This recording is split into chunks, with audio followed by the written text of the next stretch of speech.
Good morning friends, मैं प्रज्वल मिश्रा आप सबका स्टडी टाइम चैनल पे स्वागत करता हूं। जैसा कि मैंने एक्सपोनेंट एंड पावर्स के कुछ क्वेश्चंस लेके आए थे पार्ट 1 और पार्ट 2 में, और फॉर्मूले भी आप लोग को डेडिकेट किया था। अब हम देखेंगे क्वेश्चन की तरफ। जो आप जैसे एक्सरसाइज 2B ओपन करेंगे अपना, एक्सरसाइज 2B ओपन करते ही आपके सामने क्वेश्चंस आएगा कि number in standard form, how to write that number in standard form, कैसे लिखेंगे। तो आपके सामने देखिए कैसे होता, पहले क्या होता है स्टैंडर्ड फॉर्म उसको समझेंगे। जो m इंटू टेन की पावर n के मतलब ऐसा लिखा होता है वो क्या होता है, स्टैंडर्ड फॉर्म में होता है। m क्या होना चाहिए, m आपका 1 से या इक्वल होना चाहिए या ग्रेटर होना चाहिए, और 10 से क्या होना चाहिए, छोटा होना चाहिए, स्मॉल होना चाहिए। अच्छा, n जो है, n तो आप जानते हैं एक्सपोनेंट है, एक्सपोनेंट में क्या होना चाहिए, ये तो पॉजिटिव में भी हो सकता है और निगेटिव में भी हो सकता है, ये दोनों चीजों में हो सकता है। क्लियर हो गया। स्टैंडर्ड फॉर्म के कुछ क्वेश्चंस देखेंगे। जैसे देखिए, अगर क्वेश्चन की बात करते हैं, पहला क्वेश्चन 6835 बोले राइट इन स्टैंडर्ड फॉर्म, कैसे लिखेंगे। तो देखिए, स्टैंडर्ड फॉर्म का मतलब होता है कि आपका जो वैल्यू कैसा लिखा जाता है, स्टैंडर्ड फॉर्म कैसा, जैसे 1 e 5 t 10 के पावर 5, ये क्या स्टैंडर्ड फॉर्म है, मतलब 1 डिजिट के बाद डेसिमल आना चाहिए। तो 6 पॉइंट, हमें यहाँ पॉइंट ले आने के लिए क्या करना पड़ेगा, जाहिर सी बात है, पॉइंट ले आने के लिए हमें जितने नंबर्स के बाद पॉइंट चाहिए उतने नीचे जीरो लिखेंगे। मान लीजिए हमको 3 डिजिट के बाद यहाँ पॉइंट चाहिए, तो जीरो और पॉइंट को 1, मतलब मुझे 1000 से डिवाइड करना पड़ेगा। तो डिवाइड करने में वैल्यू चेंज ना हो, इसलिए यहाँ पे 1000 से हमें मल्टीप्लाई भी करना पड़ेगा। अच्छा, जैसे हमने डिवाइड किया तो डिवाइड करने के बाद यहाँ डेसिमल आ जाएगा, 6.835 आपका डेसिमल हो गया, इंटू 10 के पावर क्या हो गया, 10 के पावर काउंट करेंगे 1 2 3, तो 3 यहाँ पे लग जाएगा। ये क्यों 10 के पावर चलेगा, क्योंकि 10 आपका 3 टाइम्स क्या है, मल्टीपल है, जिसको हम क्या लिख सकते हैं, 10 के पावर 3।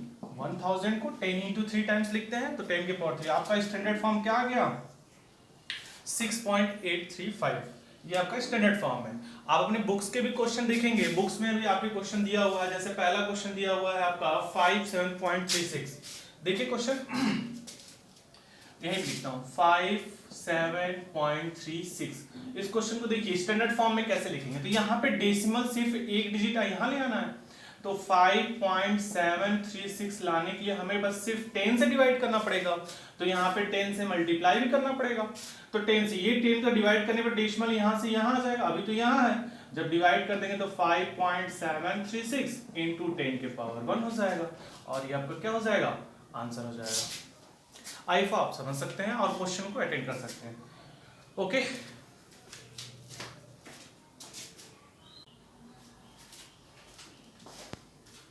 आई एक्सरसाइज बी का 2B का जो है क्वेश्चन और देखते हैं, जिसमें लिखा हो, पहला क्वेश्चन में सॉल्व किया था, दूसरा क्वेश्चन है आपके एक्सरसाइज 2B का, पहले में नंबर स्टैंडर्ड फॉर्म में लिखने में पहले का दूसरा क्वेश्चन आपके बुक में ही दिखेगा।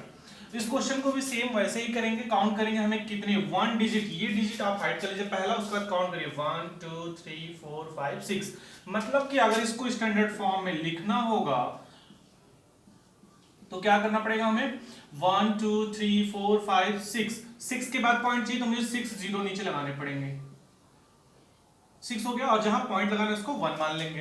ठीक है, अब काउंट करेंगे कितना हुआ, यहाँ पे 10 लाख हो रहा है, 10 लाख का यहाँ पे क्या करना पड़ेगा, हमें मल्टीप्लाई भी करना पड़ेगा, क्योंकि वैल्यू चेंज नहीं होनी चाहिए। अच्छा, जब इस चीज का इसमें डिवाइड कर देंगे तो आंसर क्या हो जाएगा, 3.5। जीरो आप लिखना चाहे नहीं भी लिख सकते, क्योंकि पॉइंट के बाद, नंबर्स के बाद अगर कोई नंबर नहीं आता है, जीरो आ जाता है, जीरो के बाद अगर कोई नंबर रहता तो यहाँ पर अगर 1 रहता तो लिखते पूरा वैल्यू, अगर जीरो है तो नहीं लिखेंगे, इनटू, अब इस वैल्यू से यहाँ डिविजल करने पे 3.5 मिल गया है। अब यहाँ पे काउंट करेंगे कितने जीरो, 1 2 3 4 5 6, तो यहाँ पे लिखेंगे 10 के पावर 6।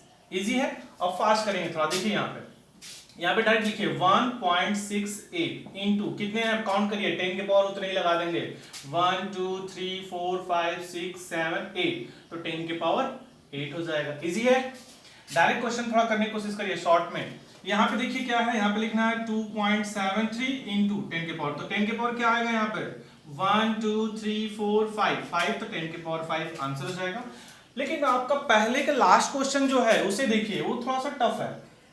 आप सोचेंगे सर इसमें पहले से ही दिया हुआ है स्टैंडर्ड फॉर्म में, लेकिन स्टैंडर्ड फॉर्म हमने बोला था कि वो क्या हो, पहले डिजिट के बाद पॉइंट लगा हो और वो पावर्स में लिखा हो। देखिए यहाँ पे तो हमें 3.45 को पहले क्लियर करना पड़ेगा, 10 के पावर 5 को छोड़ दीजिए। इसको क्लियर करने के लिए हमें यहाँ डेसिमल ले आने के लिए कितने का डिवाइड करना पड़ेगा, 100 का डिवाइड करना पड़ेगा, तो 100 का मल्टीप्लाई भी करना पड़ेगा। तो अच्छा जैसे ही डिवाइड करेंगे 3.45 हो जाएगा कि नहीं हो जाएगा, इंटू 10 के पावर क्या लिख सकते हैं, 100 को 2 लिख सकते हैं, इंटू 10 के पावर 5 बचा हुआ है। इस चीज को सॉल्व करेंगे अब। अच्छा जैसे एक फॉर्मूला हमने आपको एक्सपोनेंट में पहले दिन ही बताया था 3.45, यहाँ पे कौन सा फॉर्मूला लगेगा इसको सॉल्व करने के लिए, a के पावर m इंटू a के power n equal to a m plus n। तो 10 के पावर क्या हो जाएगा 2 प्लस 5, तो क्या हो जाएगा 3.45 इंटू 10 के पावर 7। इजी है, कर जाएंगे क्वेश्चन। नेक्स्ट क्वेश्चन देखते हैं, ठीक है। मैंने फर्स्ट क्वेश्चन वाले में आपको जो 5 नंबर का क्वेश्चन था उसको मैंने SW में दिया हुआ है, आप उसको करिए और कमेंट करके हमें बताइएगा। हम आते हैं सेकंड क्वेश्चन की तरफ। सेकंड क्वेश्चन आपका कहता है कि यूजुअल फॉर्म में कैसे लिखे। अभी तो हमने स्टैंडर्ड फॉर्म में लिखा, तो स्टैंडर्ड फॉर्म से यूजुअल फॉर्म में भी लिखने आना चाहिए। तो यूजुअल फॉर्म लिखना बहुत ईजी है, आपको बस सिर्फ इस वैल्यू को समझना है कि ये क्या है। देखिए 3.74, अगर हम इस चीज को अगर थोड़ा तोड़ के लिखें 10 के पावर 5 का वैल्यू का मतलब क्या हो गया, 10 5 टाइम्स मल्टीपल होगा। लिखें यहाँ पे 5 टाइम्स मल्टीपल होगा, जरा ध्यान दीजिए 1 2 3 4 5 टाइम्स मल्टीपल होने का डायरेक्ट आपका क्या रिलेशन है कि वो क्या होगा 1 के बाद 5 0 होना चाहिए, यही 5 0 हो गया। अच्छा जरा देखिए इधर पॉइंट के बाद कितने नंबर्स आ रहे हैं, 2 आ रहे हैं, 2 0 हटा दीजिए। अब देखिए पॉइंट भी हट गया आपका, तो कितने जीरो बचे हैं, 3 जीरो बचे हुए हैं, 3 जीरो यहाँ पे लगा देंगे और ये क्या हो जाएगा आपका यूजुअल फॉर्म हो जाएगा। क्या हो जाएगा, यूजुअल फॉर्म में हो जाएगा। क्लियर हुआ कि नहीं हुआ। यहाँ पे देखिए पॉइंट में दिया रहेगा, तो पॉइंट में पहले समझिए इस पावर को तोड़ेंगे। पावर को कैसे ब्रेक डाउन करना है कि जितने बार होगा, कभी भी आपने पढ़ा होगा 10 के पावर 2 तो क्या लिखते हैं 10 इंटू 10 लिखते हैं, मल्टीप्लाई करने पे 100 आता है, मतलब 2 है तो 2 जीरो, ठीक है। अब इसी तरह यहाँ पे 10 के पावर 5 है तो 5 जीरो हो जाएगा, इजी है। देखिए तो यहाँ पे क्या किया मैंने, मल्टीप्लाई किया, मल्टीप्लाई करने पे डेसिमल हटेगा, तो डेसिमल के बाद कितने डिजिट हैं, 2 डिजिट है तो 2 जीरो हट जाएगा, बाकी जो जीरो बचेगा वो लगा देंगे, वो आपका यूजुअल फॉर्म में हो जाएगा। नेक्स्ट देखते हैं, नेक्स्ट देखिए यहाँ पे 6.9, यहाँ पे 3 है, यहाँ पे 8 जीरो है, तो 8 में से 3 जाएगा तो 5 बचेगा ना, तो लिख सकते हैं 6 9 1 2 और 5 जीरो क्या करेंगे इसके पीछे यूनिट प्लेस पे लगा देंगे। ओके यहाँ पे भी देखिए, यहाँ पे अगर क्वेश्चन करने चलते हैं 4 1 2 5 3 इंटू 10 के पावर दिया हुआ है कितना 7 दिया हुआ है, जरा देखिए 10 के पावर 7 दिया है। अगर यहाँ से पॉइंट हटाएंगे तो 2 2 4 जीरो कम करना पड़ेगा, तो 7 में से 4 जाएगा, कितना बचेगा 3 बचेगा। देखिए यहाँ पे पॉइंट लगा था तो यहाँ से हटाने के लिए, अच्छा इसको तोड़ते हैं, फ्रैक्शन में भी कर सकते हैं। नेक्स्ट देखिए किसी और तरीके से 1 2 5 3 अपॉन क्या लिख सकते हैं 1, तो 2 2 4 जीरो नीचे होगा, इंटू 10 के पावर 7 है तो 7 जीरो होगा कि नहीं होगा, 2 7 जीरो होगा। अब 1 2 3 4 1 2 3 4 बचा कितना, 3 जीरो बचा है कि नहीं बचा है, इस 3 जीरो को यहाँ पे लगा देंगे 4 1 2 5 3 और इसके back side 3 zero, usual form में हो गया। बहुत इजी है, आप भी कर सकते हैं, नॉर्मल, डरिए नहीं, क्वेश्चन बहुत, मैथ तो बहुत इजी है। देखिए 2.5 10 की पावर 4 है तो एक डिजिट से आपका एक जीरो कम हो जाएगा, तो लिख सकते हैं 2 5 यहाँ पे 3 जीरो 1 2 3। आप आंसर चेक करिए, यही यूजुअल फॉर्म में आंसर आपका दिया हुआ है और आप कर लेंगे। इसमें जो बाकी क्वेश्चन आपका बच रहा है 2 से 3 क्वेश्चन, वो आपको कमेंट करके आंसर बताना है सेकंड का। आइए थर्ड क्वेश्चन देखते हैं। थर्ड क्वेश्चन देखिए आपका कह रहा है कि हाइट ऑफ माउंट एवरेस्ट, जो माउंट एवरेस्ट की हाइट है वो आपका 8848 है। जब यहाँ पे बर्फ पड़ती है, आइस गिरते हैं, तो ये 48 से 50 हो जाता है। तो यहाँ पे नॉर्मल अगर माउंट एवरेस्ट की हाइट देखा जाए तो ये है, आप याद करिए, जीके का क्वेश्चन भी है 8848। अब इसको बोल रहा है कि क्या करना है, स्टैंडर्ड फॉर्म में लिखना है, तो लिखेंगे स्टैंडर्ड फॉर्म में।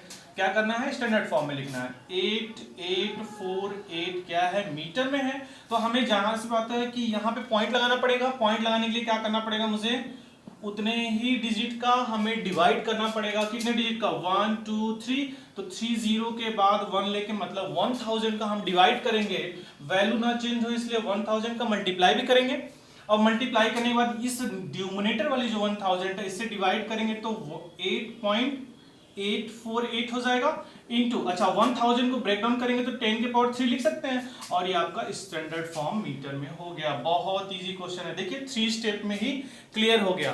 आप करिए इस क्वेश्चन को, और इजी है। इसके आगे के भी और सारे क्वेश्चन दिए हुए हैं, उसको आप अटेंड करिए। जो नहीं आएगा मुझे कमेंट बॉक्स में करिएगा, और आगे का सेशन भी लेके आऊंगा, कंप्लीट नहीं हुआ है, ठीक है। और ये वीडियो आपको अच्छा लगा तो जरूर से लाइक करिए और सब्सक्राइब करना ना भूलें। सारे फ्रेंड्स को जोड़ना है आपको, ठीक है। और मैं चाहता हूँ क्लास में जितने बच्चे हमसे पढ़े हुए हैं वो सारे बच्चे जुड़ें और वीडियो को देखें। आई होप आपको ये डाउट जो है एक्सपोनेंट पावर का एक्सरसाइज 2B का जो थर्ड तक क्वेश्चन में बताया वो क्लियर हो गया, ठीक है। Thank you for watching.